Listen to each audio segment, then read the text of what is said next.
Hello Warlords and Generals, welcome back to my channel. Today we will be discussing the units of the Flesh Eater Courts and their roles in the army, from the lowliest of the ghouls to the majestic of the Archregents.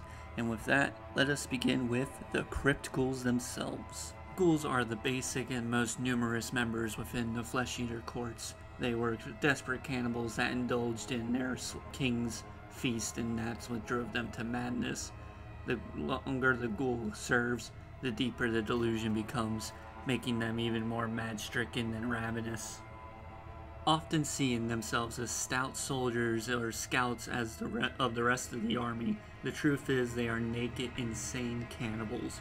Ghouls, both insatiable and repulsive, often stripping the corpse clean when alone, and going into a frenzy when trying to share a meal with their other mordant kin, making them especially deadly in large numbers.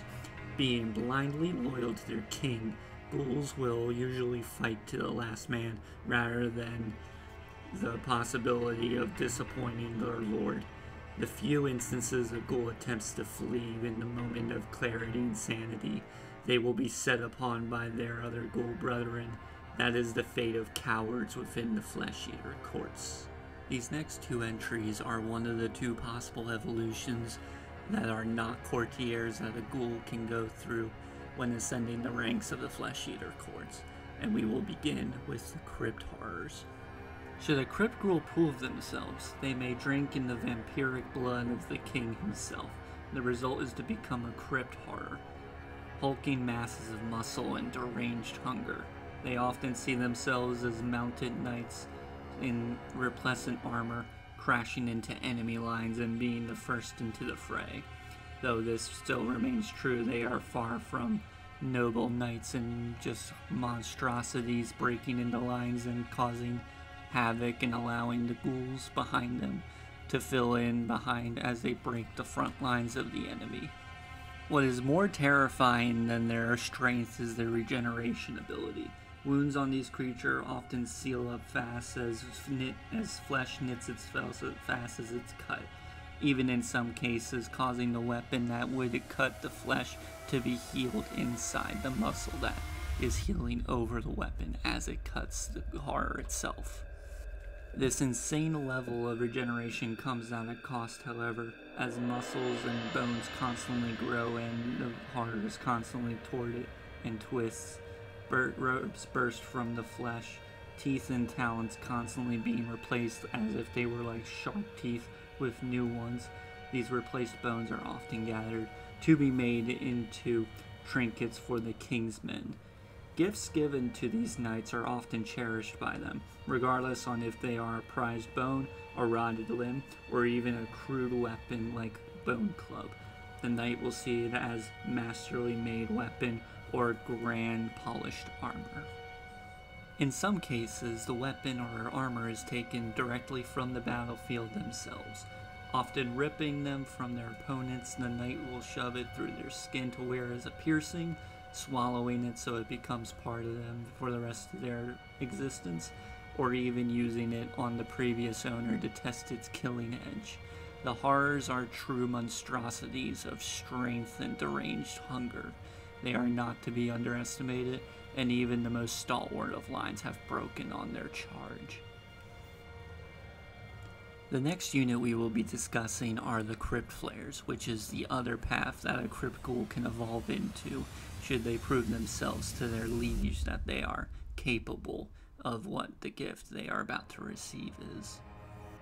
When the blood of monsters flows into the court's feasts, a Ghoul King may decide to bestow a transformation upon some of his servants. Mixing his blood, terrorgeist liquid, and the necrotic fluids, the king will feed this to his servants, causing a layer of skin to grow over the ghouls who took part of it. A sack will form. When they burst form from the said sack, they will be reborn as Crypt Flares. Being taller and sporting leathery wings and spines along the back, they act as flying scouts and lightning strike units for the courts.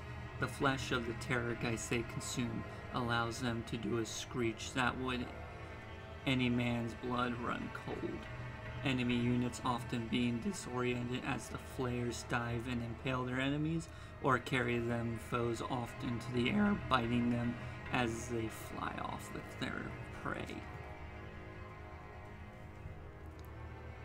At battle's end, flares will often fight and bicker amongst themselves on who gets to bring the king the best meat from the battle. Having eyes that can see very far, even through murk and the battle, they can see their target accurately, like a hawk. The other members of the court see the flares as a good omen, staring up in awe as they circle above, letting out cheers as the flares dive bomb their enemy and lightning strikes to kill accurately the foes that they need to pick off. Now that we have the basic and elite infantry covered for the Flesh Eater courts, next we will be going into the menagerie, the beasts that the courts bring into battle, and that their Ghoul Kings ride like majestic monstrosities into combat. The first of these beasts would be the Royal Terrorgeist. Within crude pens constructed of debris and bone, the courts house monsters, and occasionally mounts for the king. Once proud beast, the Terrorgeist is an old creature made from the most ancient Shayeshian magic. The true origins of this beast are lost to time, so no one knows exactly how one is made, or even what the original creature that makes them is. With decaying muscles and cracking bone, they fly into combat. They tear into combat, having a thirst almost rivaling their vampiric masters, regenerating wounds as it slides meat down its gullet, much to the horror of the enemy as they just see the damage they cause to these things, quickly healing up as fast as the damage is caused. With very sharp claws and a ravenous fanged maw, the Terrorgeist leap into combat, being almost as savage as their vampiric master that rides upon them. However, fang and claw are not the only weapons available to the Terrorgeist. The Terrorgeist can project a supersonic screech, shattering minds of any in the way of its wail. Any who manage to survive have a mental breakdown, as blood streams from their eyes and ears, becoming easy prey to the courts and to the Terrorgeist itself. There is, for now, the only other option for the menagerie, the Royal Zombie Dragon. A Ghoul King of particular power in the necromantic arts has the ability to raise a zombie dragon, and only amongst the courts is the Ghoul King capable of such a despicable and majestic feat of magical power such as this. As these rotten beasts descend into the battlefield, the aura of death is thick as almost visible and breathable, the hollow eyes glowing with a spectral yet like intelligence. This, however, is only because of the large amount of necrotic magic required to move and function. Without the master's vampiric magics, it would simply become inert and not move at all. The most devastating thing about a zombie dragon is its breath, is further evident of the magic. It also animates this rotting beast. The breath of these dragons, rather than being flames of their living kin, are noxious fumes that evaporate the soul with its pestilent death magic, leaving only husks when the clouds finally clear, melting flesh and leaving whatever corpses are left for the courts to gather to use the bones and eat whatever flesh remains after this beast's pestilent breath has done its damage. The beasts of the court are covered. We're going to go cover the courtiers, who are the HQ and hero choices for the courts that serve under the king himself, and each one serves a very specific role in running the army of the courts. At the bottom of this chain of command, we have the Crypt Courtiers. These are crypt ghouls who show some signs of intellect and military strategy that they had in their former lives, may find themselves gifted with the rank of courtier, leading endless hordes of scouting parties for their king and advance parties. Their king will award them with various titles and items such as bone shards or flayed skin to them. If this Crypt Courtier himself had a particular personality trait or vice in life, and his minions, the other ghouls, will mimic it. Such as, if he was greedy, these ghouls will eat more than your average normal ghoul, which is quite a sight to behold, and is even more disturbing than your average ghoul feast. Creeping from the darkness, the courtier will lead these hordes of ghouls in fast leading strikes to disturb the enemy, while the main line approaches and destroys them.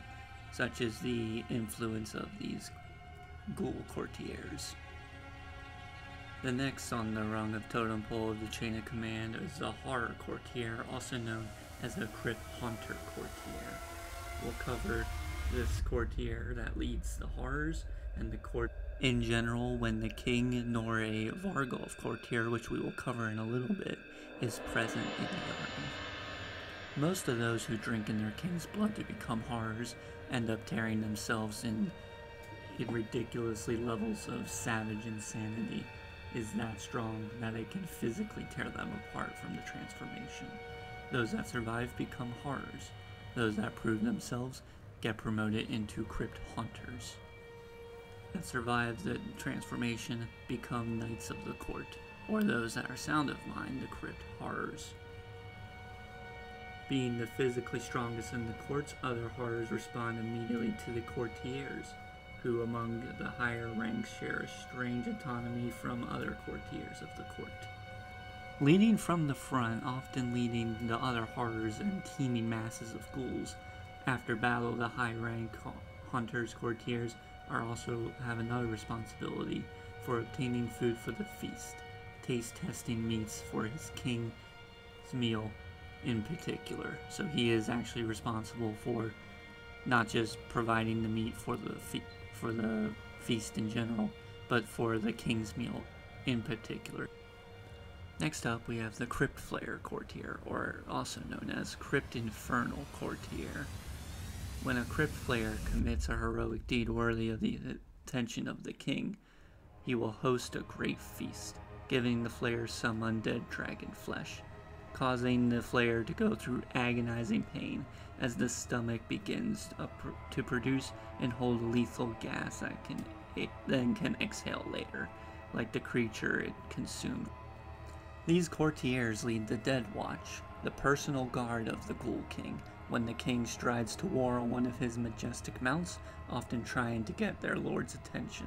They will screech, calling more of their kin to the battle, preparing to dive upon the enemy, smelling them long before they see them.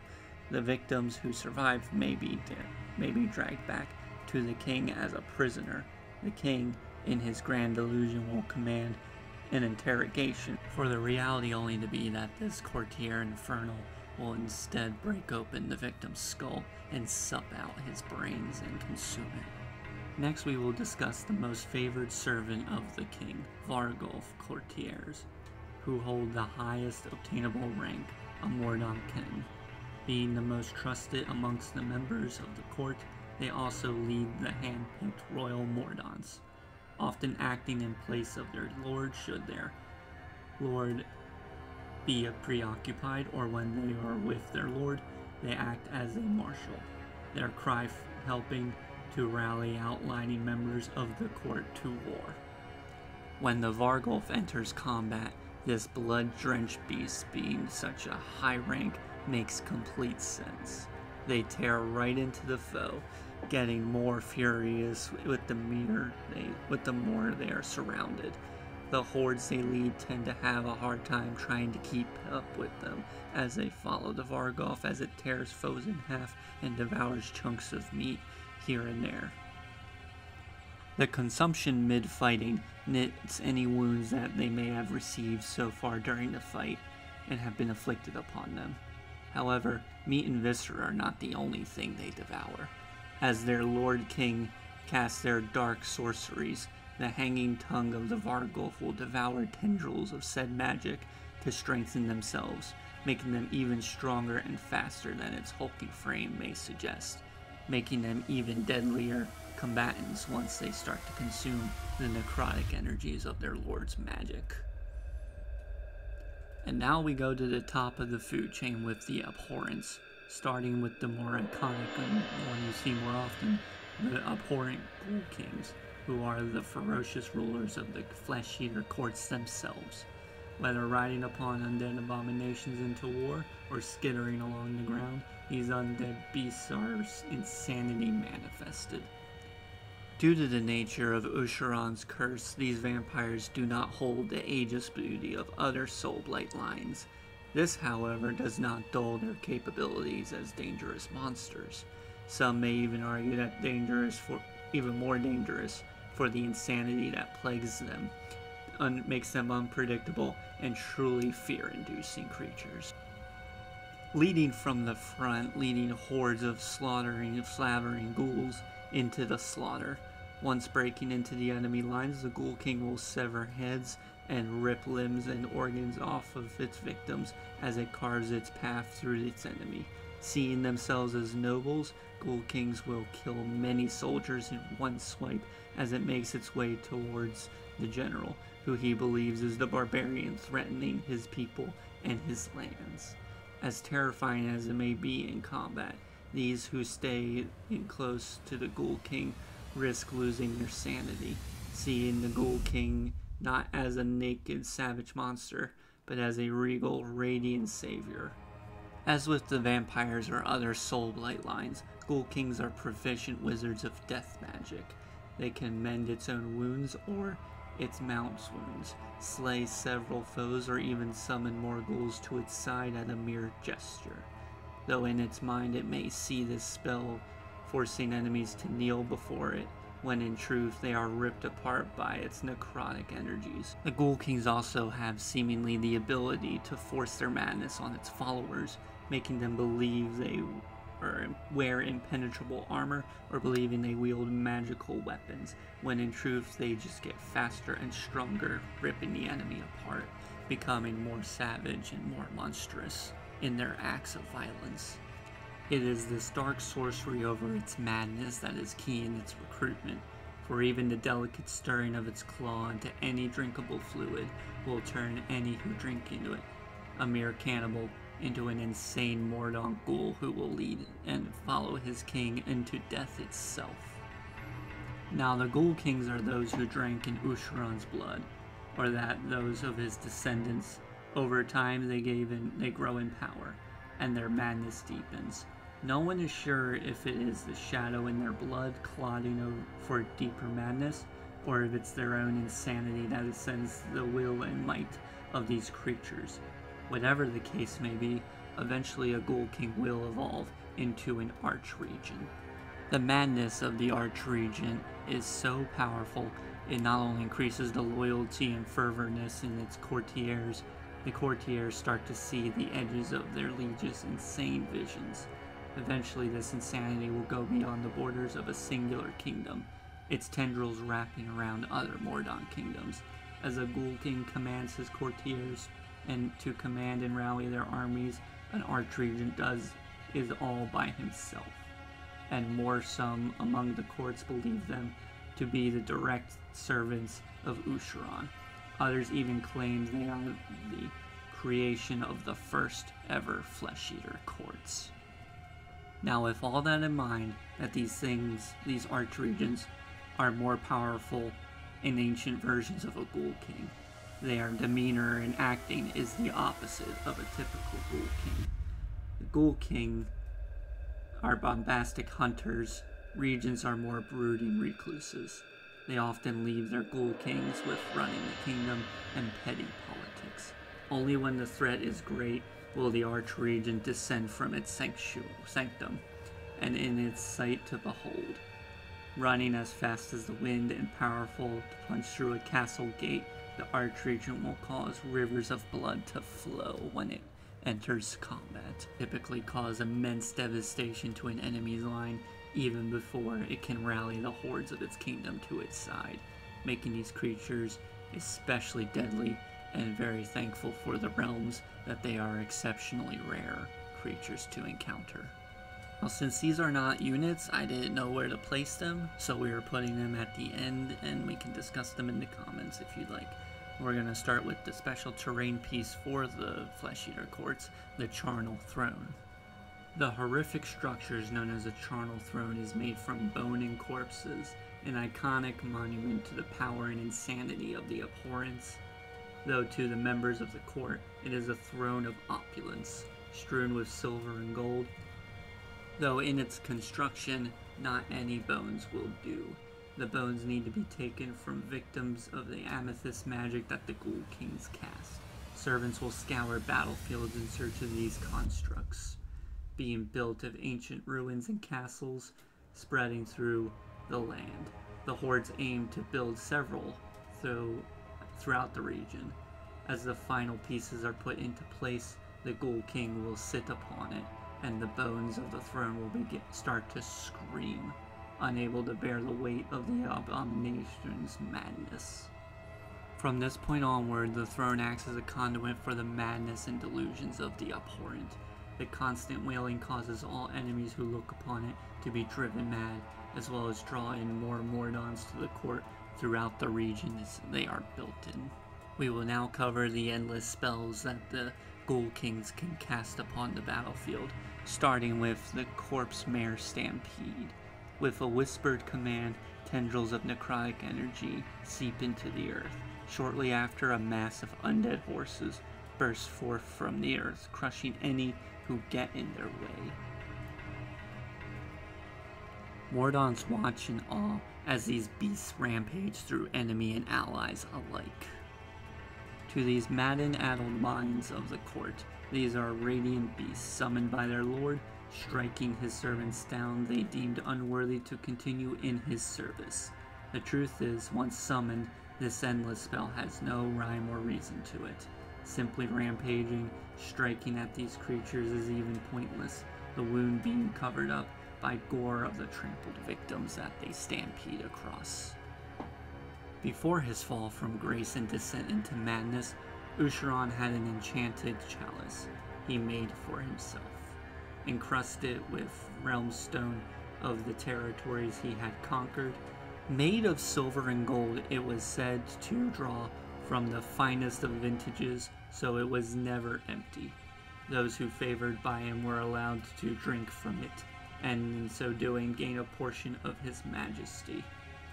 Though his chalice has been lost to time, the Ghoul Kings can summon an effigy of it, taking the form of a colossal bone-wrought chalice.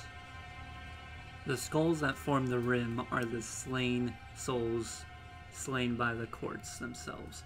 Instead of wine, gore and viscera fill and then eventually overflow the chalice, spilling onto Mordants, sealing wounds, and revitalizing the serfs of the courts, even allowing those felled to rise again to continue their service to the Ghoul King who summoned the chalice. To those kings amongst the Flesh Eater courts, make convincing themselves they are pious in their crusades, can summon a cadaverous barricade. They can call upon their ancestors that bowed and swore oaths to Usharan, raising their buried dead bodies, and emerging from tombs. They hear the call to arms and answer it, regardless on where they may be or are. To the abhorrence, these ancestors appear as stalwart spirits, interlocking shields and slowly moving forward, acting as a defensive line against the enemy. But only to the minds of the Flesh Eater courts. Reality is instead the stalwart ghosts. Moldering corpses rise up instead.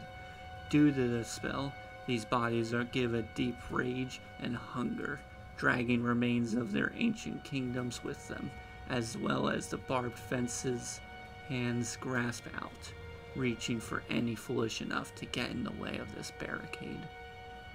And that covers all the units, terrain, and spells of the Flesh Eater courts.